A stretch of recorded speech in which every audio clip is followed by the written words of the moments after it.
Hello, all, and welcome back to a new episode of TV and Us, a conversation show about the TV series we just can't stop talking about.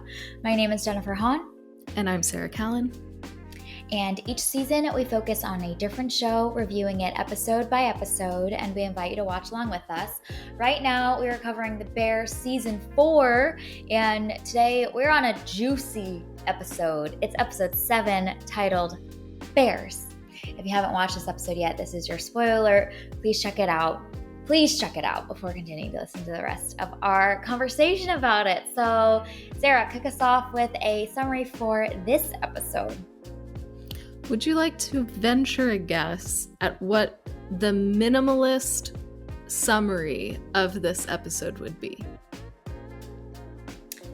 Is it just dysfunction, period? Family, no. Period. It is 2 words, and those 2 words are the wedding. Come on. You're giving us nothing to work with. The bear? Yeah. I see. Mm-hmm. They're so coy. It's so funny. It's so frustrating, but so genius at the same time. Yeah. It's great. It's well done. It is You just have to click in to watch it. Sometimes the episode summaries are literally the whole episode. It's and then this group of people go here, and then Joel and Ellie go here, and then Dean is going to do this. And you're like, well, do I still need to watch the episode? Man. Yeah, but the wedding, well, okay. A wedding happens, but I need to know what happens at the wedding. And the thing is, we knew the wedding was going to happen, so you've literally given us nothing. It's so good. So good. And it knows we're going to click play. So what is your episode title of choice for episode 7? My title is Sweat, Death, Lemons, Garlic. Yeah.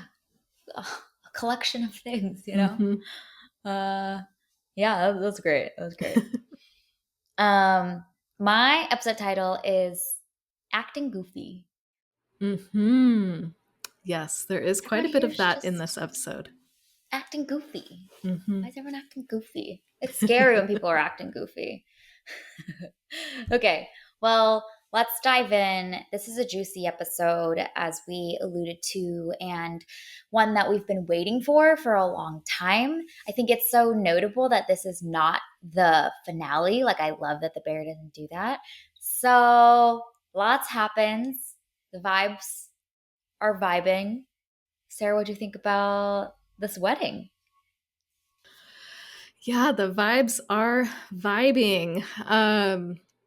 Yeah, I think this is going to be interesting to think about this episode once we've finished the season as a whole.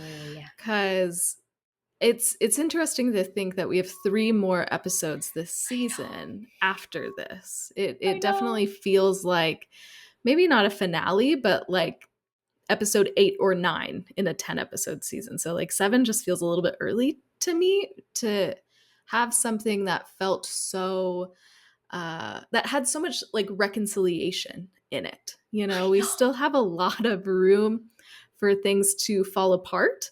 So that was it's just interesting to me. So I'm curious to see, the remaining episodes, and then maybe this will make more sense in the place that it is.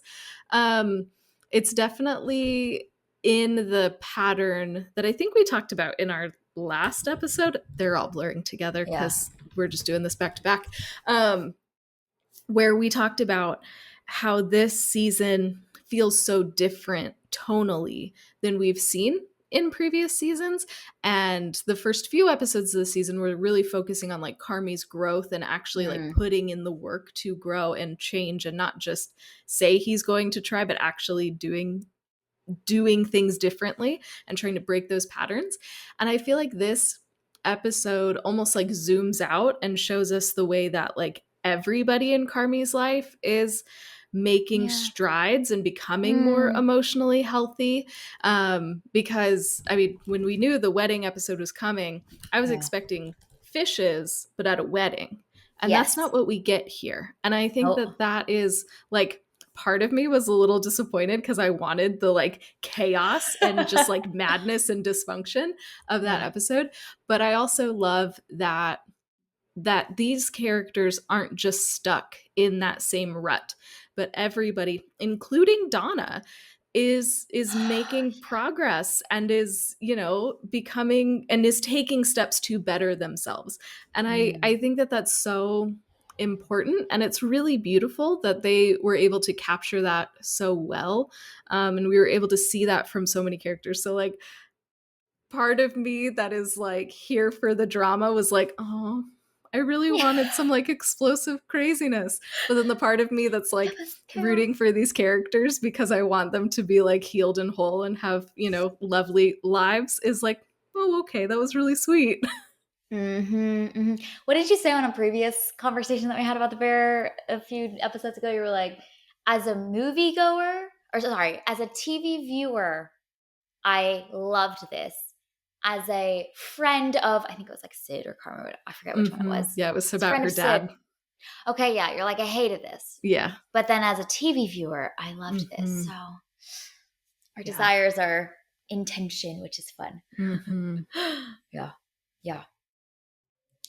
I loved this episode so much. And not because it's a feel good episode, which it is, which I love the subversion of that. You know, I love that it's not fishes and the bear's like, haha, you thought we were going to give you chaos because it's the first opening scene is really gearing us up for everything's going to go wrong and shit's going to hit the fan, and it doesn't. But I love this episode mostly because every scene we see that characters are making small, subtle, intentional choices to see whoever they're interacting with in a way that is just fit for them. And I think that there's so many interesting new pairings of characters that we've never seen together before that were really revealing and kind of widens the landscape a lot more. So, for example, I love the moment with Uncle Jimmy and Tiff, two characters we haven't seen together before, and they have such a meaningful conversation that encompasses so much of what makes this crew. And we get to see Sid and Donna together. Another combination where I'm like, what?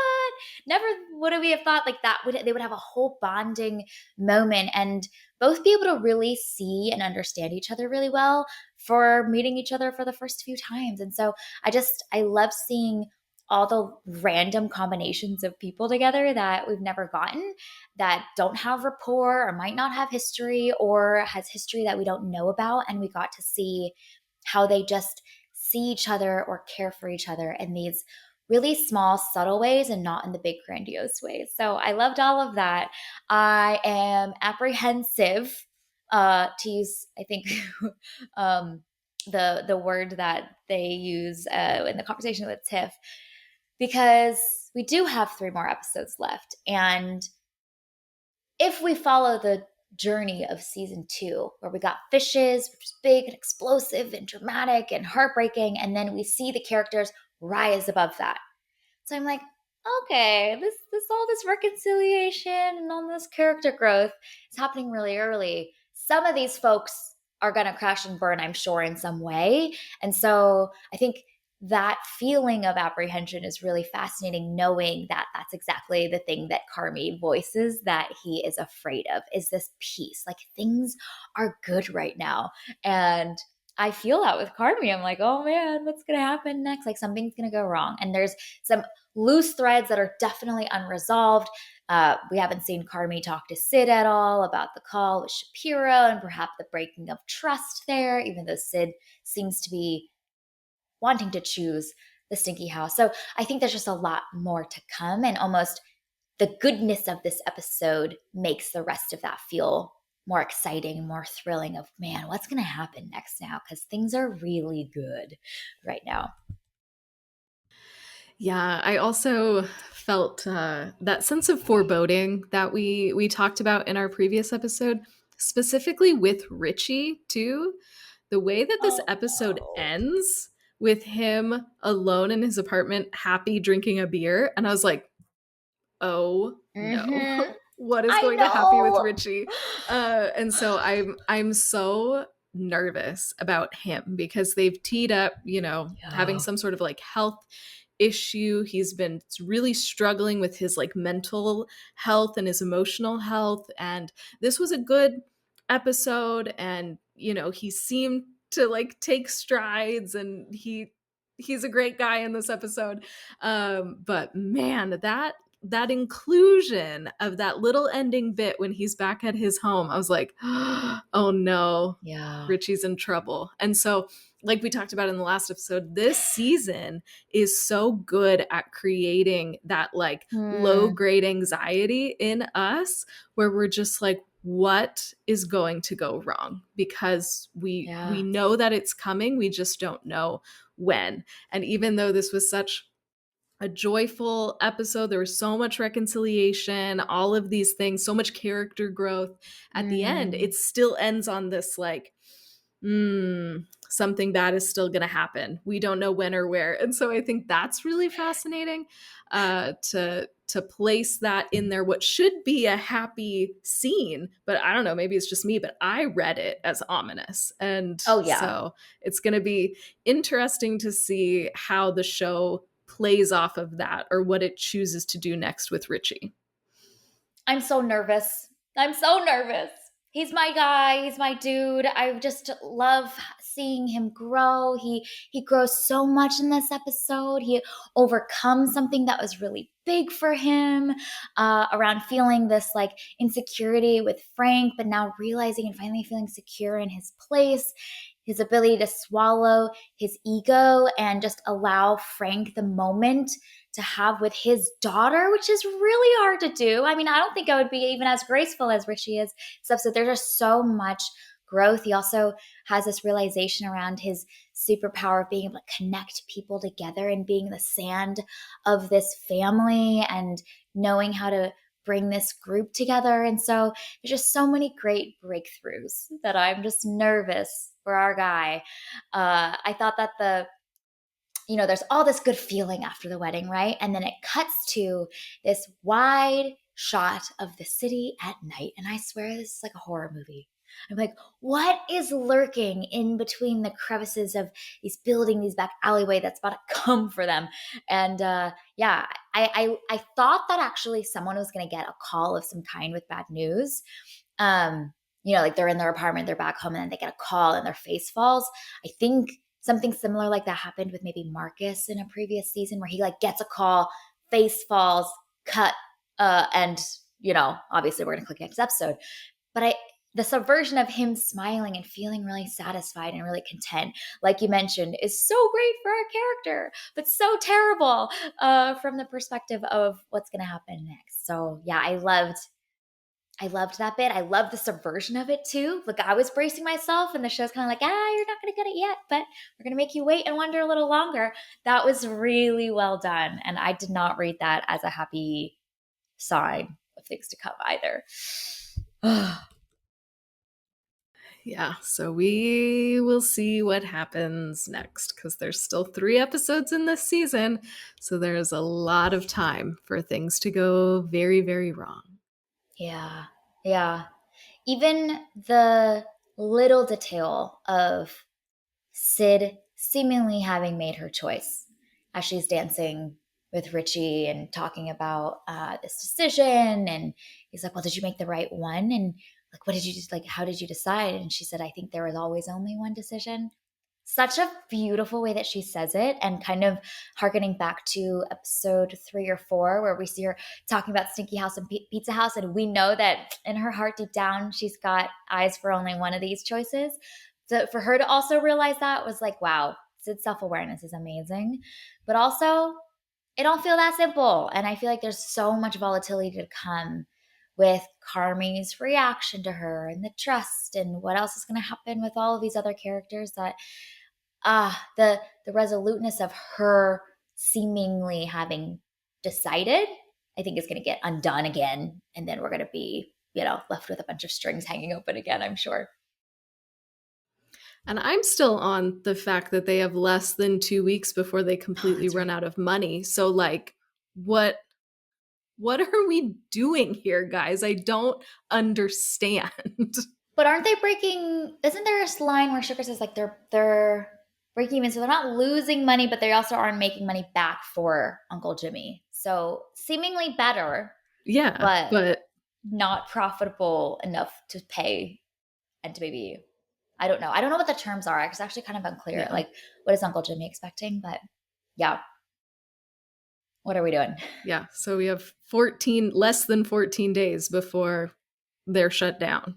Yeah. Just like, and like they talk about it a little bit, like, you know, I think in the last episode, Sweeps was like, hey, do you think we're going to make it? It's like, but like, what does that even mean? Also, Yeah. you have 2 weeks. Like, I'm very fixated on this, like 2 weeks and you're closed business. I'm like, why is no one, I don't know, making moves or like securing a more stable place to work? Like, you still have to like pay rent and things. Like, what are we doing with our lives? So I'm very stuck on like the practicalities, where I think we're supposed to be wrapped up in like the feels and the relationship and the stinky house of it all. And I'm just like, but like stinky house is going to be shut down in 2 weeks. Like, what are we doing? But I wonder if like, because even in that conversation with Sugar and Uncle Jimmy, like Uncle Jimmy doesn't even seem concerned, you know? Like he's like, all right, great. Like, thanks for the update. Like, what are the terms of this? Yeah. What was the ultimatum? It's kind of unclear. Yeah. What are we doing here, guys? Because we set up this whole clock, this whole countdown, this foreboding thing. And where are we on that That's journey? supposed to be the momentum and the stakes and stuff, but then we're kind of not really talking about it that much. Yeah. I'm forgetting about it, TBH. I'm like, oh, Sugar and Uncle Jimmy, they said they're fine. They're fine. I'm like, what will Sid choose, though? That's the bigger factor that I'm getting fixated on. Yeah. So funny. Okay. Oh my gosh, there's so many things that happen this episode. We definitely won't hit on all of them. I think I was like watching this episode being like, I think I need to stop taking notes after every scene, because that doesn't seem like a sustainable option for us to talk about this. So what were some of the big moments that stuck out to you in this episode of all the scenes that happened in this hour and 9-minute episode? What stood out to you? One thing that I thought was really notable in this episode is most of it is like close-up shots of people's faces. And two people will be in a conversation and you'll see like one person at a time, and it's very close to their face. Like their face fills up almost the entire screen. And I thought that that was a really interesting choice, because I think that that reflects the fact that there's like nowhere to hide in this episode, and everybody is being so like emotionally vulnerable and like making these steps toward emotional growth. And so I just thought that that was a really interesting choice. You do see some wide shots throughout, but most of the time it's just one person's face taking up the frame. And so I think that that helps create that like sense of intimacy, that sense of vulnerability that they're probably feeling as they're having all of these very emotional conversations with each other, and is so different than how I feel like The Bear is normally filmed. So that was just really noteworthy to me while I was watching. Yeah, that's so true. It's something that they've used in only select moments, particularly with, I think, Carmi and Claire a lot in their conversations in the past, but almost seems to be like hyper using it in this episode, because there's these huge breakthrough, big moments that people are experiencing and feeling.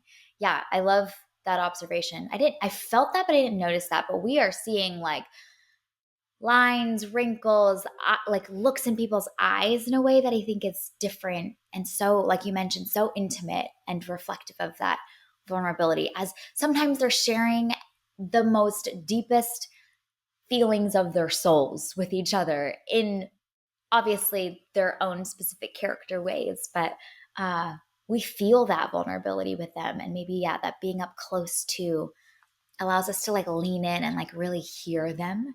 That's so good. That's really good. One of the moments that I really loved, and it's kind of a small throwaway moment, but I think it's what The Bear does really well, is when Ted Fack is talking about his relationship with Kelly. and he says that he wants to tell her that he loves her. And he tells Neil, I want to be good when I'm with her. And he's so silly and he's so over the top, and I think he's played to be like the comedic relief in so many scenes. But the bear gives him this moment where he's distilled down something that's so fundamentally true about human relationships, which is that you're the person that loves you and creates safety that you love, you genuinely want to grow and become better for them, with them, all of that. And I feel like it was just it came out of left field. Like every time the facts are on screen, I'd expect it to be silly and over the top and to laugh, but I laughed, and then I was like, oh my gosh. Because he's like declaring it in his larger than life way, and it's so dramatic. And he's so childlike in that way, but he's really distilled down something that's so fundamental about the best of human relationships. And I thought that was really notable. And the bear loves to use some of these characters maybe we even forgotten or overlooked, and to give them these moments. And then I love seeing how the rest of the episode kind of reflects that in all of the other characters that are really taking strides forward. So Carmi trying to participate and be better and share and be vulnerable when he's with Claire, and her making that safety for him. Like we get to see characters actually like walk out that thing that Ted Fack has distilled. So I just love that because he's so silly, but he's also gleaned some fundamental universal truths and said them in just his Ted way.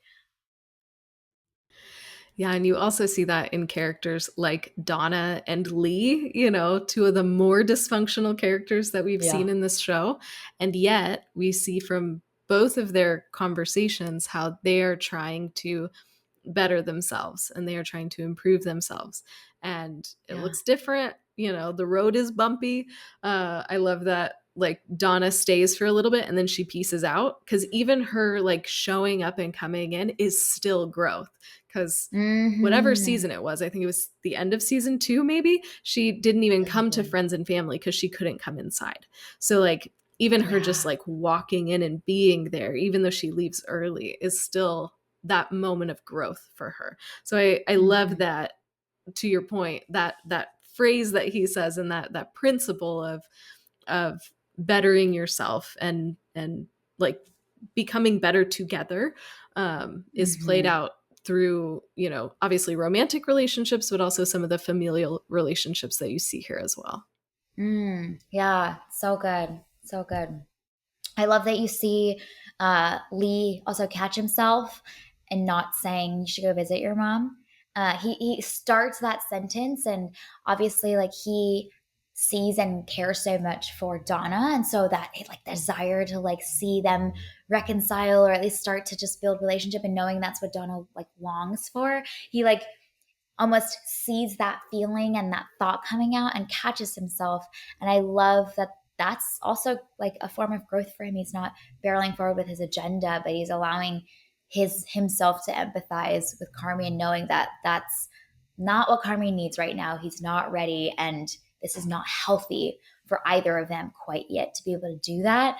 And I love the way Carmi calls that out and affirms him of like, thank you for not telling me to go visit her, and like him clocking and seeing like, I know you're going to say that, but you caught yourself, and I really appreciate it.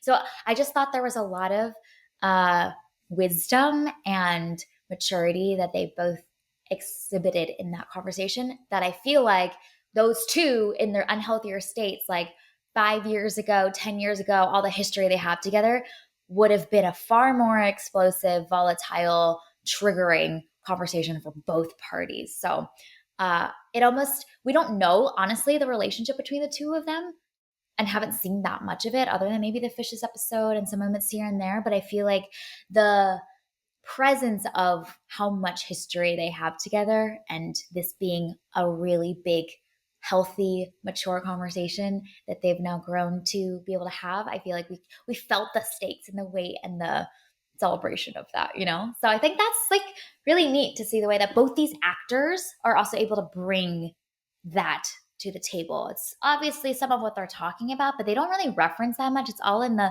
looks and the glances and how long they pause and how they speak to each other, that we can feel the history there. And I love that it all starts out because those two are trying to hide.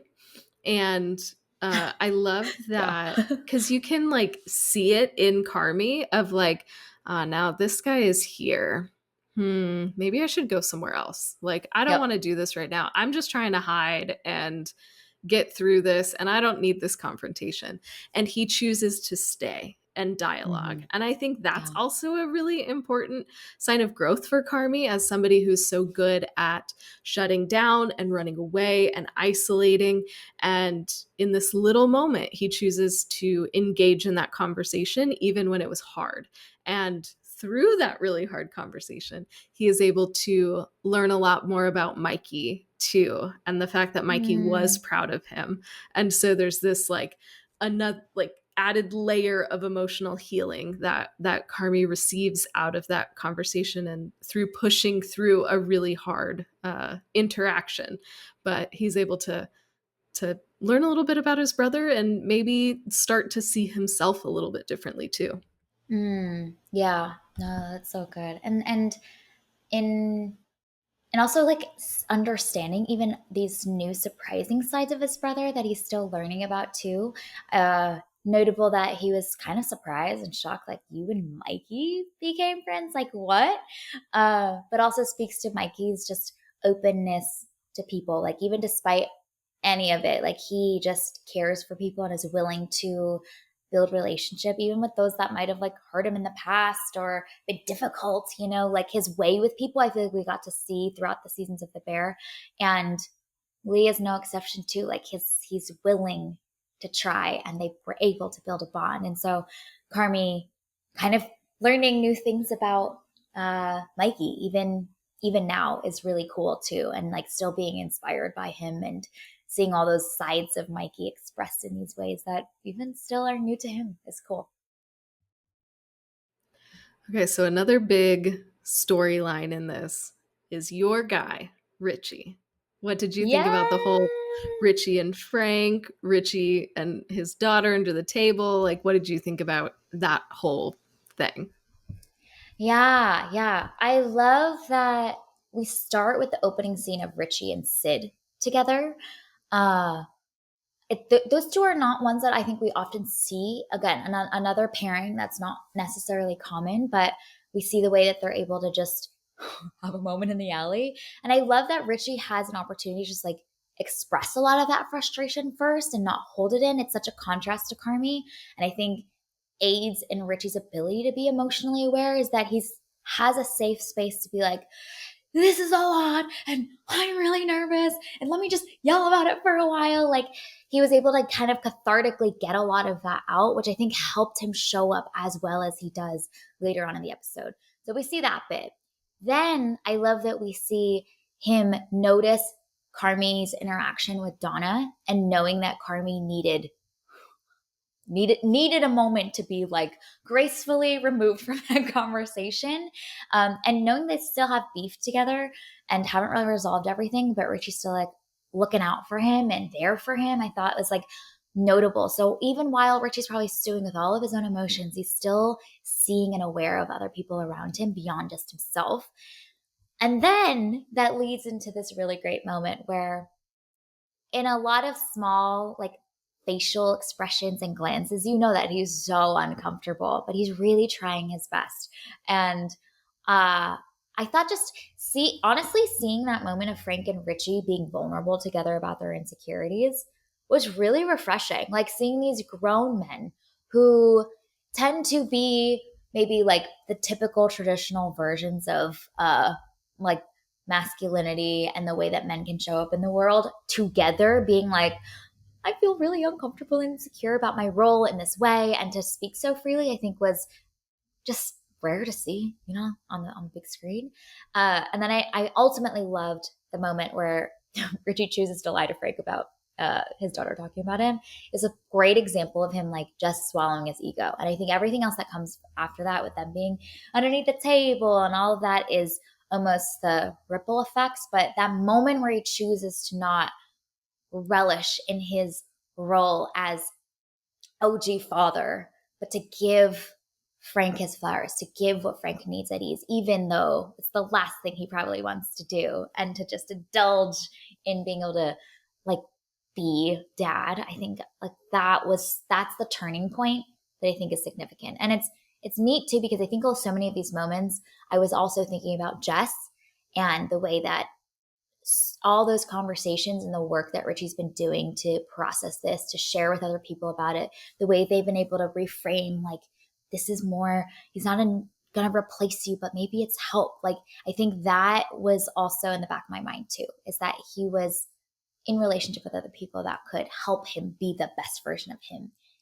at the wedding. So it's all the emotions are there and real and so true and so authentic in how he's feeling and all the hard stuff. And I love that he doesn't shy away from that, but ultimately he chooses to be better. He chooses to be self-sacrificial and to allow Frank and his daughter to be well. And I think there's another aspect of this. There's so many dimensions, but there's another aspect of this, I think, which is like his care for Tiffany and knowing that Frank having a really great relationship with Evie is his way to love Tiffany well too. So I think that's also that dimension too, that maybe he was starting to see and notice more, getting to see Tiffany now, getting to see his daughter and seeing them as a family and being like, this is what will make her have more peacefulness in her new life too. So I think he's thinking about that as well. I loved it. It's so good. Yeah, there's so many great Richie moments in this episode. A couple of my favorites that were just like littler moments is the first time he goes under the table and his daughter asks for some space and he's like, yeah, you got it, and like gets back out of the table like immediately. And I loved that good. He is emotionally aware enough to know, okay, she needs this, and also being willing to listen to her when she asks for something. And it would be so easy, especially like, this is a big wedding. There are a lot of people around. We don't have time to be coddling you under the table. Like, I just need you to get out so we can get on with the day. Like, there could have been that vibe, so but instead Richie is just like, nope, you asked for space. I'm going to be respectful. I'm going to honor that boundary and let you chill under the table. I thought that was so important. And then the other one that I loved is when everybody is under the table and they're all looking at her and she says that she's sad about her dog dying. And everybody around the table is like, "Aw." And Richie immediately is like, "Nope, that isn't it. The dog died like 3 years ago and you didn't even like that dog. What are you really upset about?" Like, I loved that he knows his daughter that well, that he isn't going to let her get away with that and is going to give her the space and the prompting to actually share what she truly is upset about instead of letting her hide behind another answer. And so I just thought it was so beautiful, and again shows that emotional intelligence that Richie has. And it was so sweet. And then of course that leads to the everybody sharing around the table thing, which was just a really beautiful scene. But it all starts with Richie knowing his daughter really, really well and knowing how she's wired. And knowing that in that moment she's ready to and would be ripe enough to share. You know, like that same conversation, if she was not ready yet, would have felt so jarring and been like, she would shut down, you know, like, what do you mean? Like, I don't want to share in front of all these people. Like, why are you making me share, you know? But he knew that, and he does in his Richie way, like calling her out a little bit, like, girl, like, he died 3 years ago. What are you talking about? You know, and that rapport that they have to know that she wants to, she's ready to, she might be scared to, but I think she's ready to.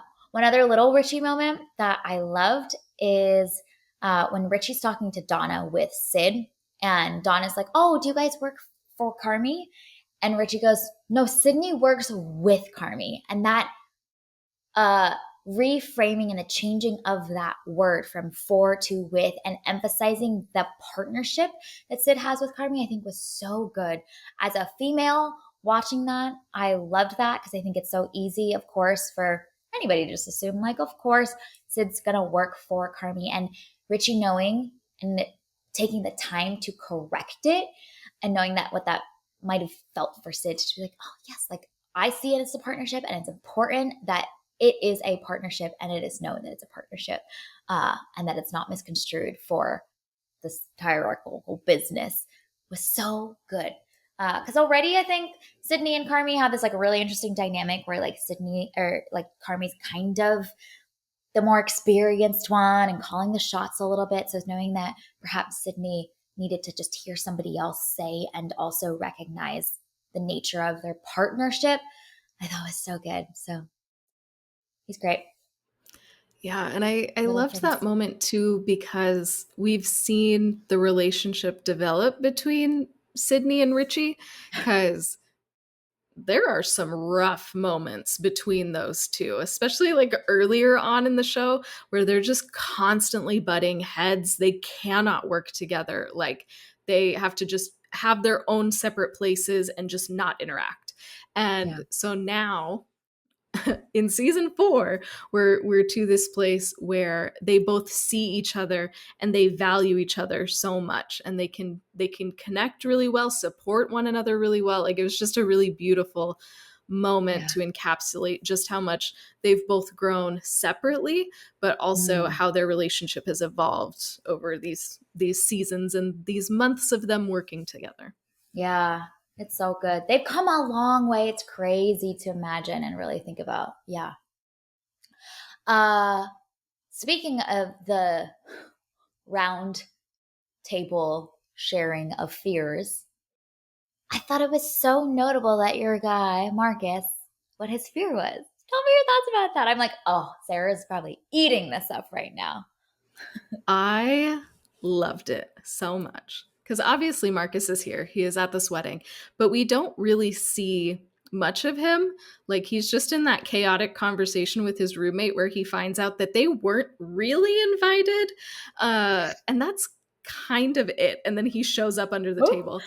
And I loved that little insight into his brain and how his brain works. And I think it helps us better understand like his voracious consumption of cookbooks and all of that. You know, I love those two things paired together. It's like he understands that that is his fear. He doesn't want to run out of creativity, but he also understands that creativity doesn't just happen in and of itself, but that's something that you have to like feed and nurture and grow in, like and something magical happens when you put yourself in a situation to be creative and to be inspired by the creativity of others. So I love that it's such a small little moment, but it unlocks so much about who this character is, and I loved it. It was so great. It's so neat too because so many of the other characters are sharing like spiders and whatnot, and it's so notable to see who shares like those existential fears. And for him, he's distilled down so quickly too, and with such clarity, and could pull that immediately, which means he's thought about it as well. And that was his choice. He said that, and I think I gasped. I was like, oh, that's so him. And then also, it's so beautiful knowing how he's wired and his creations and what goes into them, and how he pulls from like the flowers on the sidewalk that he observes, and then his mother, and all these like things in life, and fuses them into his work. It's so neat. I feel like I'm gonna watch every Marcus working in the kitchen scene so differently now, like knowing how clearly he cultivates and kind of protects and, like you mentioned, feeds this side of him that he wants to continue to be alive and thriving. Ah, oh, I love that Richie says AI too. Yeah. The answers are so good. They're so good. I also love that Sydney's was fear of failing. And I think that also ties into some of her indecision with this too. Because, I mean, if you're afraid of failing, it's really hard to take a risk sometimes. So, and this whole thing is risky. Like everything she's done over these past 4 seasons has been risky and just prime for failure. And so I think that that also helps unlock some things about Sid as well. Carmi's being afraid of peace. So good. It's something that is usually to be desired and to be basked in, but for him it creates ironically more anxiety because like we've seen over the course of the bear, he's used to dysfunction. It's so good. Yeah. So good. And he couldn't even name it. Like he couldn't identify the word peace because I he think was it's Claire that what's the opposite of whatever he says, and Claire has to say peace. And so I think that's fascinating as well, that he can't he's used to seeing the negative and he knows that he doesn't want that, but he doesn't know how to identify the positive thing, So I think that's even fascinating. that he sees peace as the absence of dysfunction versus peace being so good in and of itself and being able to allow, again, in line with what he's talked about in the past of like experiencing actual joy and letting himself experience that is hard. But he's making progress. He asked Claire to dance, he's sharing about some things and like darker thoughts that he's had in the past with her. And I love that she asked him, was that terrifying for you? And he says no. And just that reaffirming of what Ted's saying around there's safety. And when there's safety, the best sides of it can come out and it's gentle and it's tender and it's not this huge terrifying thing. It's scary, but ultimately that feeling of safety trumps and is kind of like this healing balm on top of everything else. It's so good. Progress. Yeah, so much progress in this episode. Yeah. Okay, any other last big things before we wrap and do some awards? Yeah, one thing that I thought was really funny is that both Tiffany and Michelle take a similar approach to Neil that Sugar does. So when Michelle and Tiff are both having that conversation on the bed, and then Neil walks in all like sad, like, oh, hi, sweetheart, are you okay? Like it's that same thing that Sugar does. And so I'm just so curious because those 3 women have such like strong personalities and they don't accept any like BS from anybody. And yet when Neil walks in, they're just, oh, sweetheart. Like it's just a completely different vibe. And so I'm like, okay, what is with this like generation of women in the Berzatto orbit that is just, I don't know, they see Neil as like the sweetest little thing and just want to take care of him. I think that's hilarious. And it's only for Neil. It's Only not Neil. for Ted Fack or anyone else. It's only specifically Neil. And he's like, somebody took my hot chocolate. And then he gets his hot chocolate. Oh my gosh, let's get you another one. Yeah. The next shot of him funny. Just like covered with like milk.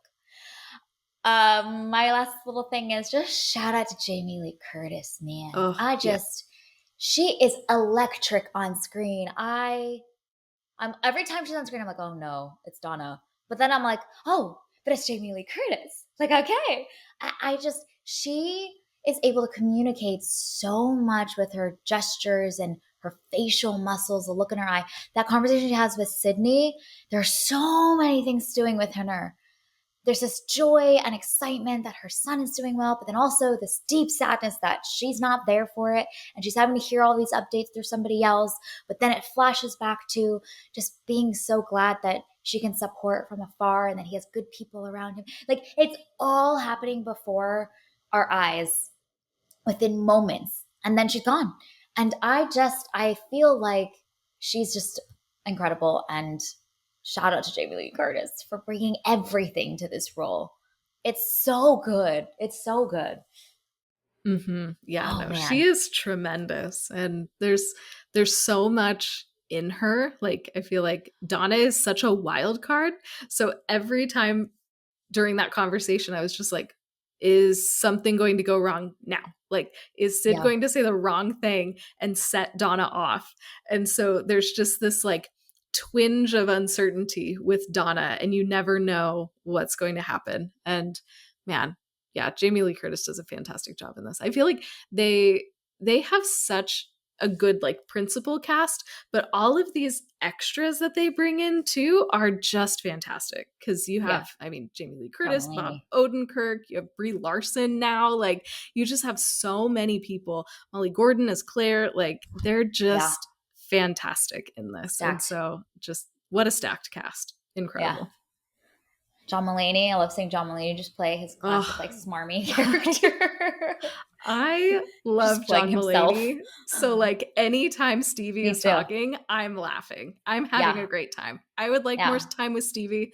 Man, he's so silly. He's playing a version of himself, which, you know, is just like, you're just like, you're John Mulaney, and just with more facial hair and longer hair. Playing yourself. Yeah, I'm not mad at it. Yeah. Okay, let's give out some awards, shall we? The first category is for Top Chef. What's your choice for this one? I want to give it to Sid for running interference with Donna. Yes. You just see that she knows her role is keep this woman here as long as possible. Mm-hmm. And she does it. She does her job so well. And I love that later people are like, oh, you met Donna. Yeah, I met Donna. How was that? She's fine. Yeah, fine. Nope. Yeah, she left actually. It was great. It was good. Just knowing the history and the weight there. My choice for Top Chef has to go to my dude, Richie, for just being a champ in like literally every situation, every scenario, and being the bigger person, even when he didn't have to be. Swallowing the pride, learning to grow. I just love to see it. Okay. The next category is Achievement in Chaos. What's your choice for this one? I want to give it to the facts at the beginning, their business pitch to Pete. My gosh, yeah. Just absolute madness. And Pete trying to understand it and struggling, and then Stevie piles on and makes it worse. That whole pitch was just chaotic. Because they know that he's a softie and they can just mess with him. My choice for Achievement in Chaos is there's a short, like 2-second shot pan over, I think right before the dancing or like during the dancing. And it's just Neil with his head stuck in a bouquet of flowers.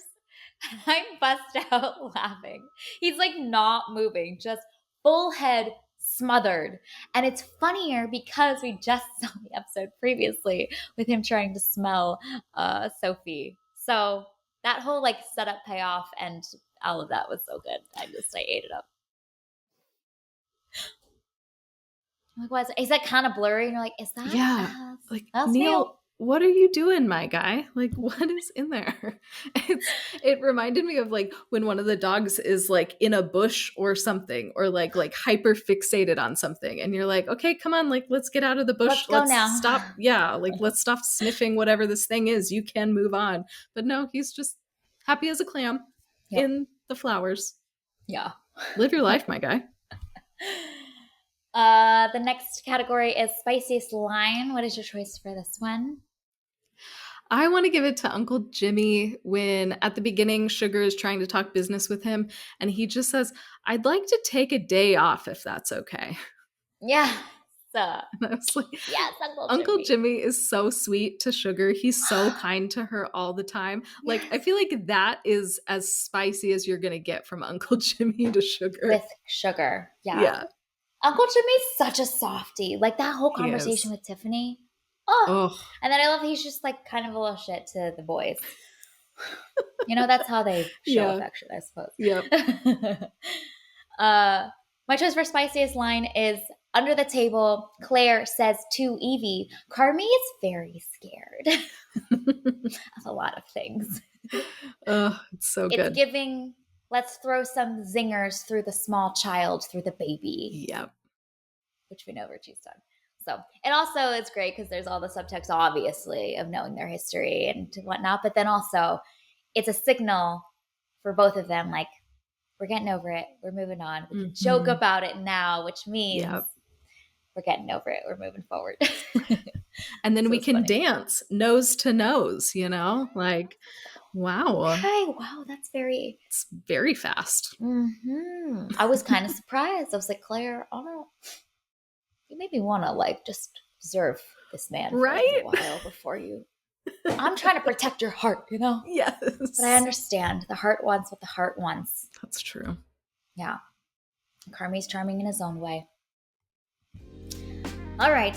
Well, this is our review and discussion of episode 7. This is a juicy one, a really great one. Go check it out on Hulu. Thank you for listening to this week's episode of TV and Us. Our name sums it up. We're big fans of TV and the powerful ways we can connect with each other and the world around us. This podcast is about all of us and our shared stories, so everyone is welcome here, and we're so glad you spent time with us today as we continue our journey through The Bear Season 4. And we are nearing the end, so we've got lots more things to come as we are anticipating. So you can subscribe to this podcast on Spotify, Apple Podcasts, or wherever you tune to your favorite shows. Drop us a rating and review, letting us know what your favorite wedding moment was from the evening with our crew. You can connect with us on Instagram, Threads, and Blue Sky at tvnspod, or email us at tvnspod@gmail.com. Check out our website, andusmedia.co, for the latest on TV and Us and our other podcast, Movies and Us. Quick reminder, we are on YouTube, so we're on video now, so go check us out, TV and Us Pod on YouTube. All right, well, we will be back next week to see what's going to happen next in this show for our beloved characters with episode 8. We hope you have an amazing week, and we'll talk again with y'all very soon.